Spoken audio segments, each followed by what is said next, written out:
Bismillahirrahmanirrahim. Assalamualaikum warahmatullahi wabarakatuh. Alhamdulillahi rabbil alamin. Wassalatu wassalamu ala ashrafil anbiya'i wal mursalin. Wa ala alihi wa ashabihi ajma'in. Amma ba'du ikhwani wa akhwati fillah. Rahimani wa rahimakumullah. InsyaAllah ta'ala pada kesempatan kali ini kita akan lanjutkan kembali ya pelajaran bahasa Arab kita dari buku Penjelasan Mudah Kitab Al-Ajurumiyah. Kita masih membahas materi isim yang majrur dan sekarang kita akan bahas bab 3 ya, majrur dengan idhafah. Kalau sebelumnya majrur dengan huruf jar. Ya, isim yang majrur dengan idhafah ini nama posisinya adalah mudhaf ilaih ya. Insyaallah nanti akan kita bahas. Di sini kita baca ya perkataan Ibnu Ajurum. Ibnu Ajurum rahimahullah taala berkata, wa amma dan adapun ma yukhfadu bil idhafati ya yang dijarkan dengan idhafah ya dengan adanya penyandaran, fa nahwu qaulika ya maka seperti perkataanmu gulamu Zaidin. Ya. Gulam bisa artinya anak laki-laki, bisa artinya budak ya. Misalnya gulamu Zaidin kita terjemahan anak laki-laki, jadi gulamu Zaidin anak laki-lakinya si Zaid. Di sini Zaidin majrur karena disandarkan oleh gulamu. Jadi gulamu ya disandarkan kepada Zaidin. Maka Zaidin di sini ya menjadi tempat sandaran dari isim sebelumnya dan dia nama posisinya mudhaf ilaih. Nanti akan dijelaskan ya. Sehingga di situ dia dibaca majrur. Wa huwa ala qismaini dan dia ya ada dua kelompok. Ya, isim yang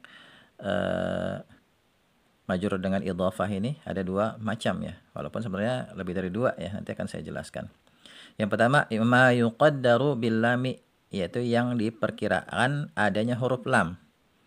Ya, di antara isim yang disandarkan dengan tempat sandarannya. Wa ma yuqaddaru bimin dan yang diperkirakan dengan huruf min.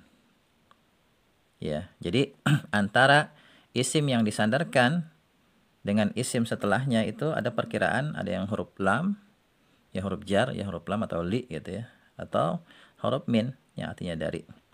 Falladzi yuqaddaru bil lami ya kemudian yang diperkirakan dengan huruf lam nahwu qaulika seperti perkataanmu gulamu Zaidin.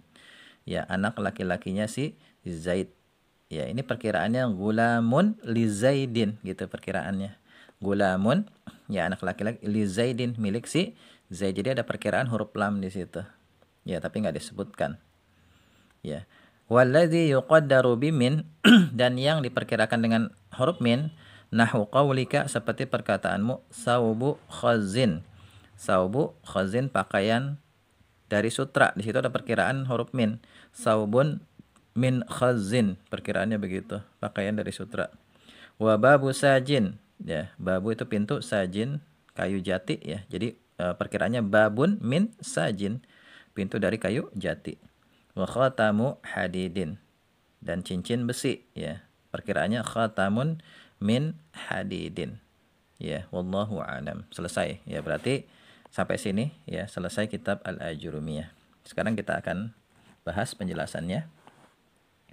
Isim menjadi majrur diantaranya karena terkena sandaran oleh isim sebelumnya atau menjadi tempat sandaran.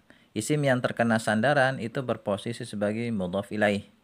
Sedangkan isim yang disandarkan berposisi sebagai mudhaf. Misalnya babul masjidi, pintu masjid. Ya, babu di sini mudhaf, al masjidi mudhaf ilaih. Waladu Zaidin, anak laki-lakinya si Zaid. Waladu mudhaf, Zaidin mudhaf ilaih. Gitu ya. Kemudian kaidah seputar mudhaf ilaih. Ya, mudhaf ya berarti isim yang di awal itu mudhaf yang disandarkan. Ini berasal dari isim nakirah. Ya, seperti contoh di atas ya. Babul masjidi, asal katanya babun. Nakirah. Kemudian disandarkan kepada al-masjid, jadi babul masjidi. Jadi mudhaf ini berasal dari isim nakirah. Kemudian yang kedua, ya mudhaf ini tidak diberi alif lam, pada umumnya begitu. Ya. Dan juga tidak tanwin. Makanya di situ babul masjidi, waladu Zaidin, dan contoh-contoh yang lainnya tuh, yang disebutkan Ibnu Ajurum, itu nggak ada alif lamnya. Dan juga nggak ditanwin. Kan gitu ya. Kemudian yang ketiga, i'rabnya tergantung posisinya dalam kalimat. Nanti kalau mudhaf itu bisa dibaca marfu', bisa dibaca mansub, bisa dibaca majrur, tergantung posisinya dalam kalimat. Ya, nanti akan dicontohkan. Kemudian berkaitan dengan mudhaf ilaih kaidahnya ya. Pertama ya, mudhaf ilaih ini bisa berupa isim nakirah dan bisa juga isim ma'rifah. Misalnya babul masjidi, ini kan ma'rifah alif lam. Atau babu masjidin juga bisa, pintu sebuah masjid. Gitu. Gitu ya. Jadi kalau babul masjidi, masjidnya sudah tertentu ya. Pintu masjid ini sudah tertentu. Tapi kalau babu masjidin, pintu sebuah masjid. Masjid yang mana? Ya nggak tahu kan gitu ya. Yang kedua, mudhaf ilaih ini selalu majrur, makanya ya mudhaf ilaih ditempatkan di kelompok isim-isim yang majrur. Contoh dalam kalimat misalnya jaa waladu Zaidin.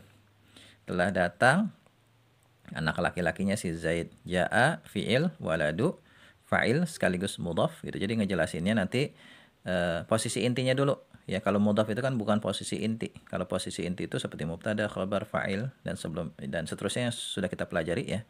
Jadi jaa waladu Zaidin, jaa fi'il, waladu ini fa'il kan posisinya sekaligus mudhaf. Karena dia mudhaf, maka Zaidin mudhaf ilaih. Gitu cara ngejelasinnya. Ra'aitu walada Zaidin, aku melihat anak laki-lakinya si Zaid. Ra'aitu fi'il dan fa'il, walada maf'ul bih sekaligus mudhaf, Zaidin mudhaf ilaih.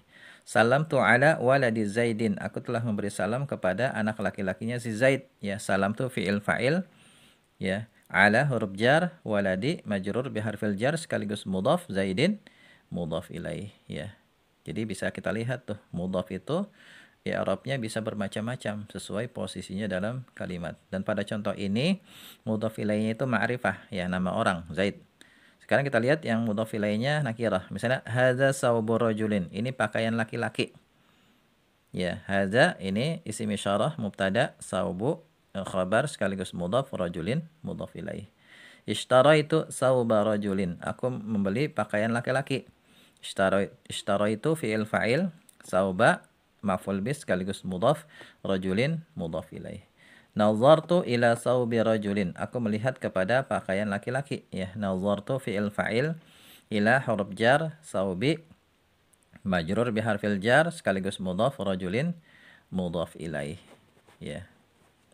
Ini contoh penerapannya dalam kalimat.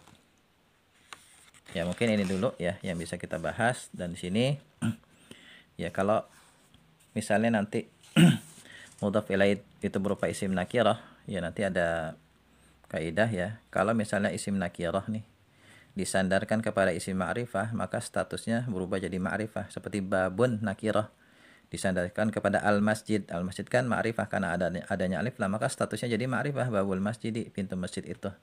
Ya, tapi kalau dia disandarkan kepada sesuatu yang nakirah, maka statusnya tetap nakirah, tapi ya menunjukkan sesuatu yang lebih khusus.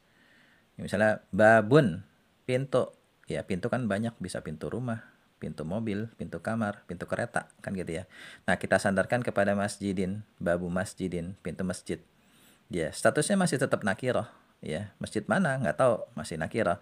Tapi pengertiannya sekarang menjadi lebih khusus. Ya, pintu masjid, bukan pintu rumah, bukan pintu kereta, dan lain sebagainya. Gitu ya. Nah, mungkin ini yang bisa kita bahas. Semoga bisa dipahami. Wallahu a'lam bishawab. Subhanakallahumma wa bihamdika asyhadu an la ilaha illa anta astaghfiruka wa atubu ilaik. Assalamualaikum warahmatullahi wabarakatuh.